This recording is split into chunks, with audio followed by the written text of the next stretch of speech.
Welcome to Marmor webinar series. I am Rakesh Khanna. I work as a research analyst with Marmor. Marmor is a majority-owned subsidiary of Kuwait Financial Services, Marcus. Established in 2010, Marmor has developed full-fledged research capabilities covering multiple areas such as infrastructure research, economic research, capital market studies, policy analysis, etc. Focused on the Mena region, Marmor is focused on serving the interdisciplinary knowledge needs of its clients and stakeholders. In today's sessions, I shall cover the GCC stock outlook for 2016. In these sessions, we will be focusing on four major economies of the GCC region: Saudi Arabia, Kuwait, UAE, and Qatar. We have assessed these four markets on four major parameters: the economic factors, valuation attraction, earnings growth, and market liquidity. Based on our individual assessment of the above mentioned parameters, we present our overall assessment of the stock markets of the respective countries. Questions, if any, could be asked anytime during the course of the webinar, and it shall be addressed at the end of the presentation. Recording will be sent in a day or two, and same shall be uploaded in Marmor's website as well as its YouTube channel. Questions can also be mailed to me. My email address is rkhanna@marcus.com. Let me spell it out for you. It's RKHAN another N A at marcus.com.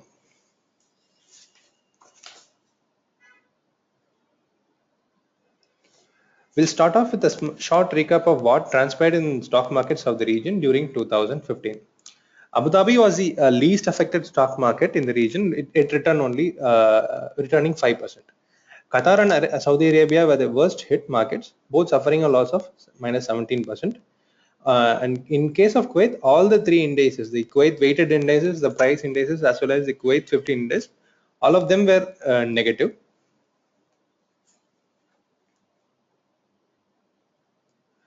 In the second slide, we look at the risk return profile. Over the past 5 years, Dubai has given the most return per unit of risk taken. The returns of the Dubai were largely influenced by its historic run in 2014. It was upgraded to emerging market from frontier market during 2014. As a result of it, there was huge return, and it continued till the first half of 2015. In the last 1 year, however, we have seen the trend being reversed for all the GCC countries. And we see that in 2015, all of them have given negative returns. Out of this, the Brent crude was the worst performer in 2015. It had the highest risk as well as the most negative returns. In the next slide, we'll be looking at the sectoral performance of the major markets in the GCC region. First up, we look at the sectoral performance of UAE. So in UAE, sectors which had direct links to the impact of lower oil prices were highly affected.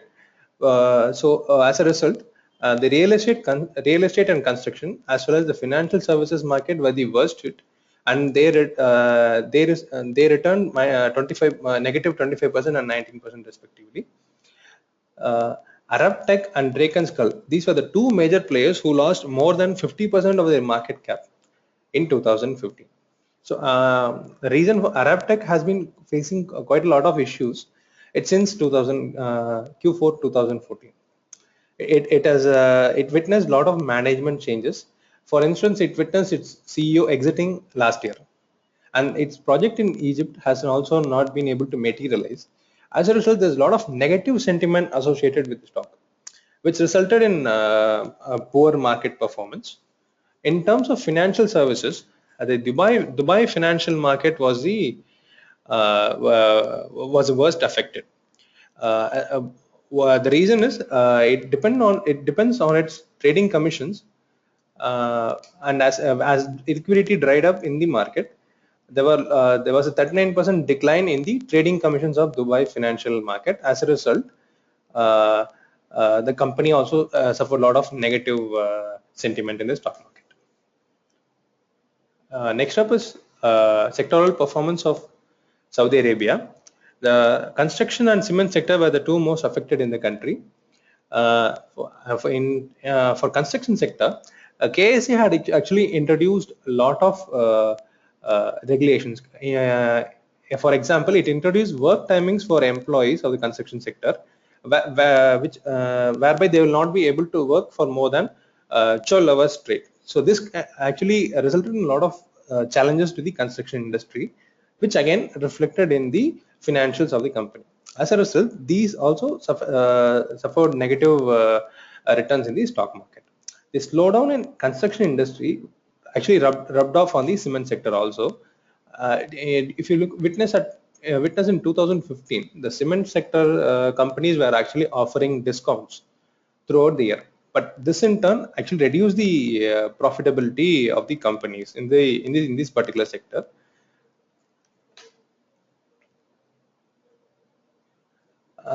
Coming to Kuwait, industrials and telecom, these were the two major sectors that were affected for Qatar. Uh, I'm sorry, it's Qatar. Ooredoo, which is Qatar's largest telecom operator in terms of market capitalization, it actually fell by close to 40% during 2015.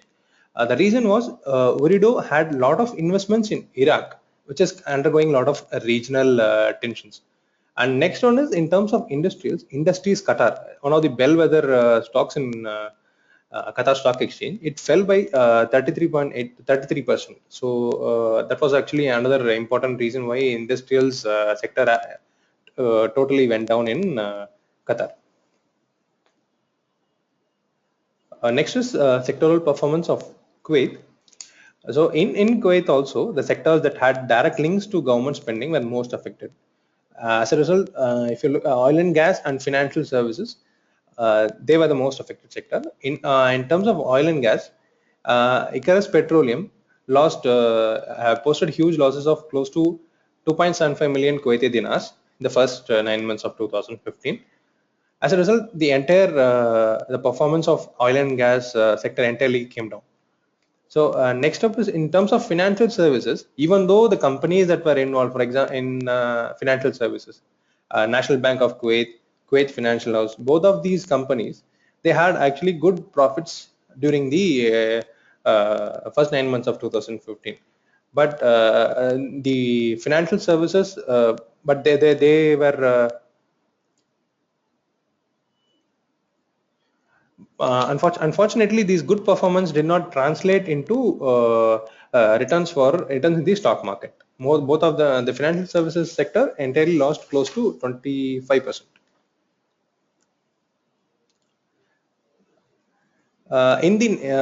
We look at four major themes that are expected to shape the economies and stock market of the region during 2016.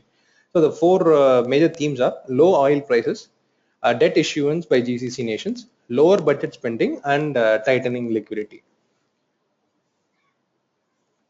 So we first look at hydrocarbon dependency. Well, what happened? What are the consequences of lower oil prices? While there are a lot of diversification initiatives that are going on in the GCC region, it still depends on hydrocarbon revenue for its budget spending as well as for its GDP. In light of lower oil prices, we see Saudi Arabia is most vulnerable because it has got close to 88% of it. It depends on hydrocarbon for 88% of its budget revenues. Qatar is relatively well placed because most of its reserves are in the form of natural gas, and these natural gas reserves have been sold on multi-year contracts at relatively higher prices. Relatively higher prices. So they look comfortable. Qatar looks comfortably placed, while Saudi Arabia looks to be a little.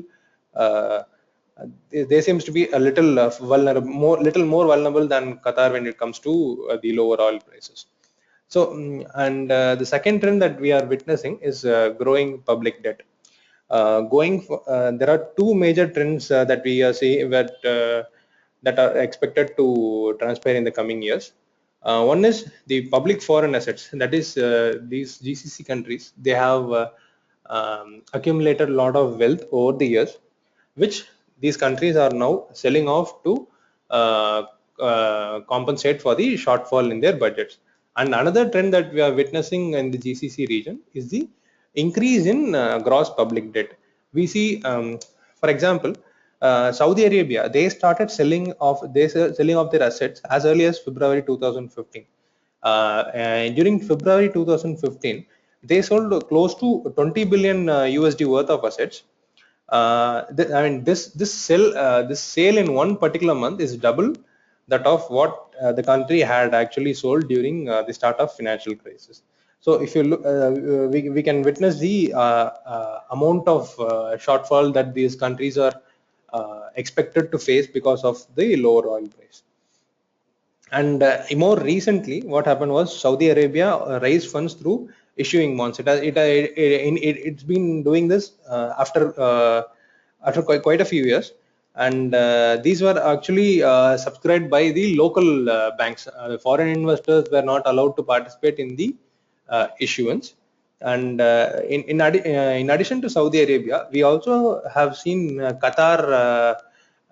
Coming out and saying that we are also going to they have shown their willingness to go for the public debt route rather than selling off their foreign assets. So we are expected to so these are the two major trends that we expected to see. And um,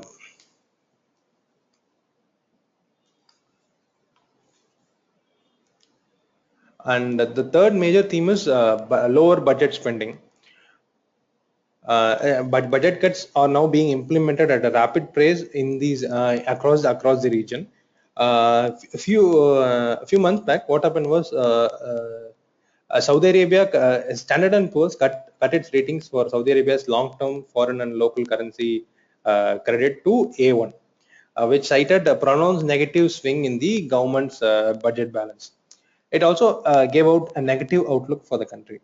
So what happened? These ratings downgrade, and along with there were also warnings from IMF about the prospects of lower oil affecting the budget of the country.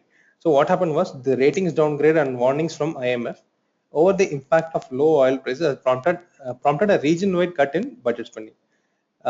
Even Qatar has actually planned to reduce its budget spending by 7%, but it has also made it clear that it's not reducing its infrastructure spending. Most of the cuts are going to come from cost savings that the government plans to cut down on lavish government spending instead of infrastructure spending. And another part of the budget cut is opting for fuel and utilities price deregulation. UAE opted for fuel price deregulation in October 2015, and there are also plans saying that Qatar followed similar measures in its pricing for water and electricity.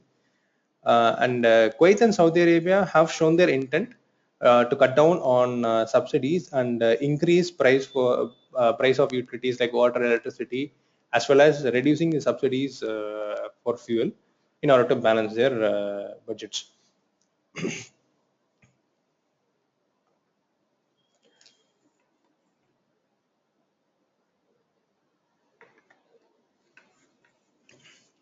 Liquidity and oil share an interesting link in the GCC region.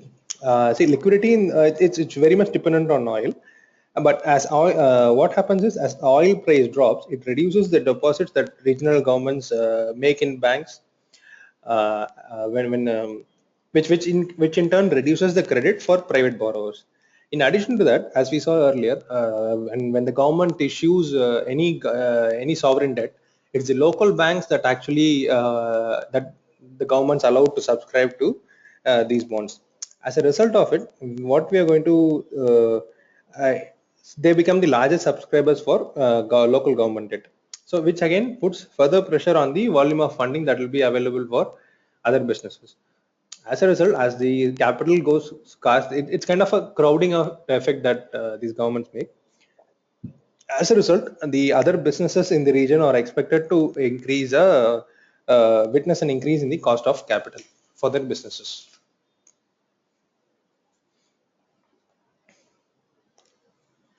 Uh,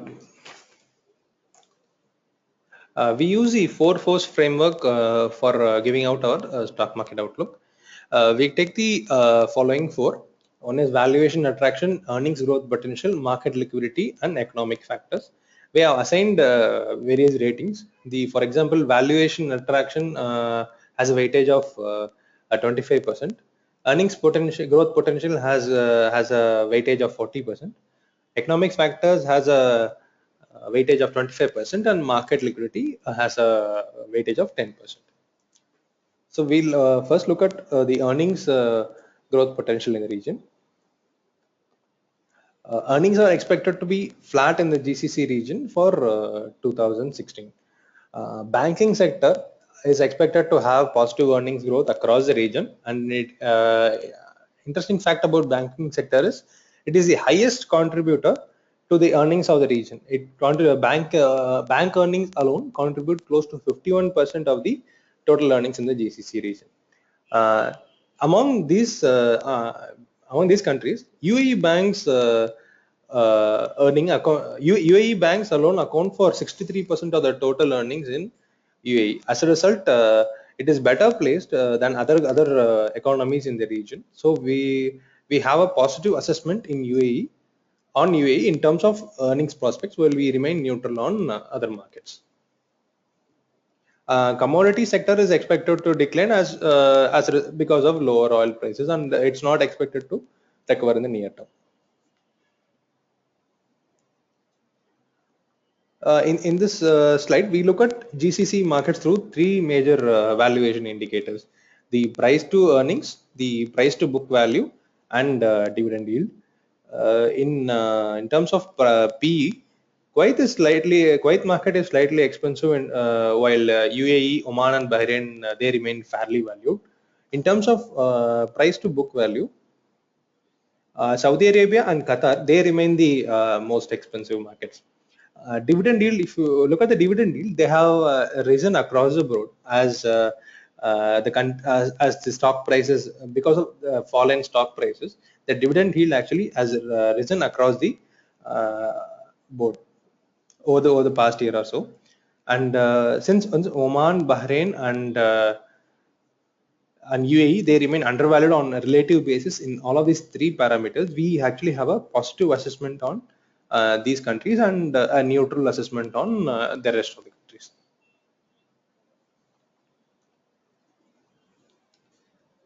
In the economic analysis section, we cover the real GDP growth, inflation, fiscal balance, and current account balance. All of the predictions that are given, all the forecasts that is given in these slides are from IMF.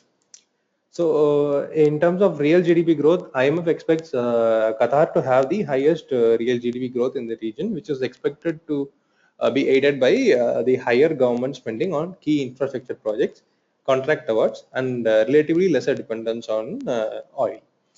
It also expects subsidies and lavish spending to be trimmed, and project tendering is expected to pick up pace, as it has been witnessed in the past few months in the GCC region. Next up is inflation. Inflation in the GCC region is mostly imported, and as a result, uh, a rising dollar helps in keeping the inflation under control, mainly because it actually has most of the countries in the GCC have some form of currency peg. As a result, when the dollar increases, the it also increases the value of the local currency. As a result, when it's much cheaper when they import certain goods into the GCC region. In terms of among these countries, Kuwait alone is expected to have the highest inflation at 3.3% among all the GCC nations.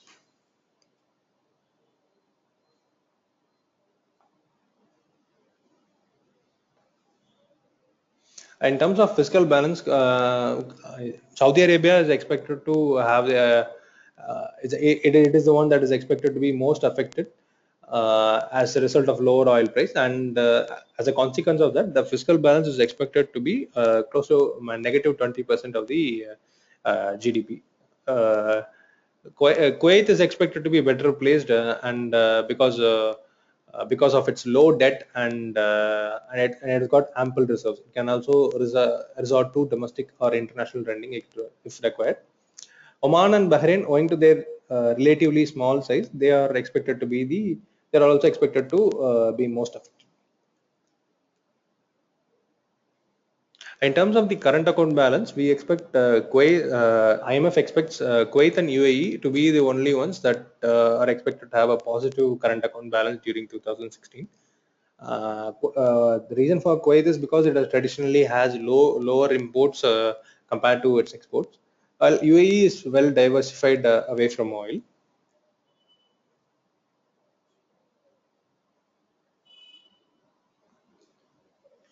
So after taking into consideration the predictions by IMF and evaluating each of these countries on the four metrics, we have a negative assessment on Saudi Arabia and Oman, owing to their huge dependence on oil, while we remain neutral on other countries.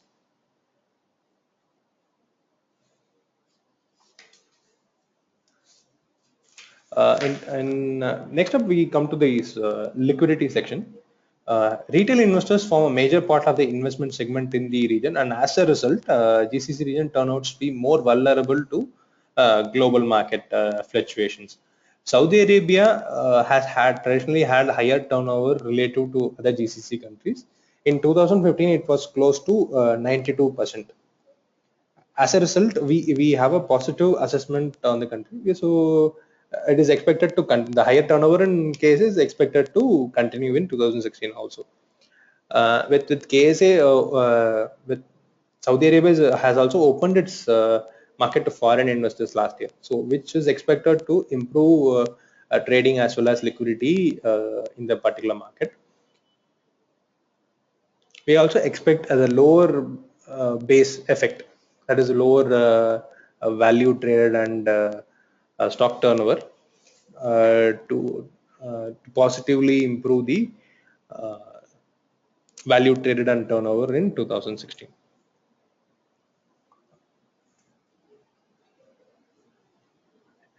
Finally, we have the here's our expectations for 2016. The valuation, attraction, and earnings growth look positive for UAE, while economic factors and market liquidity remain neutral. As a result, we have positive assessment for UAE, while we remain neutral on other economies. Uh, with, with this uh, uh, with this slide, we come to the end of the presentation. Any questions that you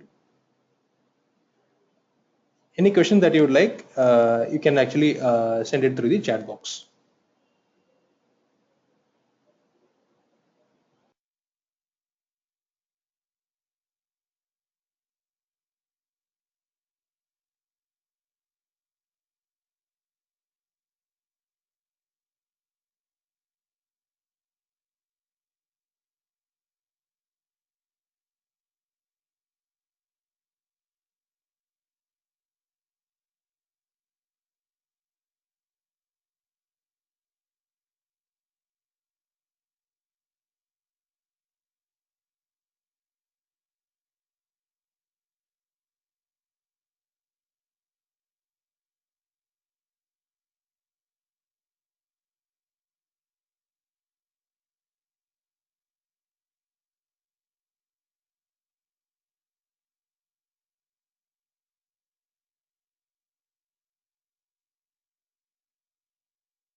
We have a question from one Mr. Karthik. Why did UAE and Qatar not continue to have good turnover ratios in 2015 despite the MSCI emerging market upgrade? See, the main result was that most of the benefits of emerging market has already been captured in the markets, and there are also sector specific limits that were given during the opening of the during the transition to emerging market fees. All these things have now been completed. As a result, there's very less scope for any for increase in turnover.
With this, we come to the conclusion of the session. Thank you very much.